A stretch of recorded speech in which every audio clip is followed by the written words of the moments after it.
কেন প্রভু জগন্নাথ, বলরাম ও সুভদ্রা একসাথে একই রথে থাকেন না? প্রভু জগন্নাথ, বলরাম ও সুভদ্রা তিনজন আলাদা রথে অবস্থান করেন রথযাত্রার সময়, এবং এর পেছনে ধর্মীয়, পৌরাণিক ও সাংস্কৃতিক ব্যাখ্যা রয়েছে। প্রধান কারণগুলি হল: জগন্নাথ হলেন কৃষ্ণের রূপ, তিনি ভগবানের সর্বজনীন রূপ। বলরাম হলেন কৃষ্ণের বড় ভাই ও শক্তির প্রতীক। সুভদ্রা হলেন কৃষ্ণ ও বলরামের বোন, মায়ার প্রতীক। তিনজনের আলাদা রথ এই ভিন্ন শক্তি ও রূপের প্রতিনিধিত্ব করে।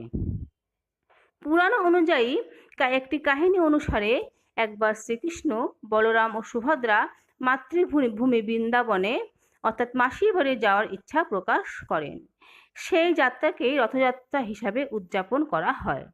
যেহেতু তারা তিনজন আলাদা ব্যক্তি ও আলাদা উদ্দেশ্য নিয়ে যাত্রা করেন, তাই তিনটি আলাদা আলাদা রথে যাত্রা করেন। আচার ও প্রথা অনুযায়ী পুরীর জগন্নাথ মন্দিরে রথযাত্রা উৎসব বহু শতাব্দী ধরে চলে আসছে, এবং তিনটি রথ নির্মাণের একটি নির্দিষ্ট আচার ও প্রতীকী ব্যাখ্যা রয়েছে। প্রতিটি রথের নাম, আকার ও রং আলাদা আলাদা। প্রভু জগন্নাথ দেবের রথের নাম হচ্ছে নন্দীঘোষ, বলরামের রথের নাম তালধ্বজ ও সুভদ্রার রথের নাম দর্পদলন। এই ভিন্ন ভিন্ন রথে অবস্থান মূলত ভক্তদের জন্য এক বিশেষ উপাসনার সুযোগ এবং পৌরাণিক কাহিনীর প্রতিফলন। হরে কৃষ্ণ। কমেন্টে সবাই কিন্তু হরে কৃষ্ণ বা জয় জগন্নাথ লিখতে ভুলো না। নমস্কার।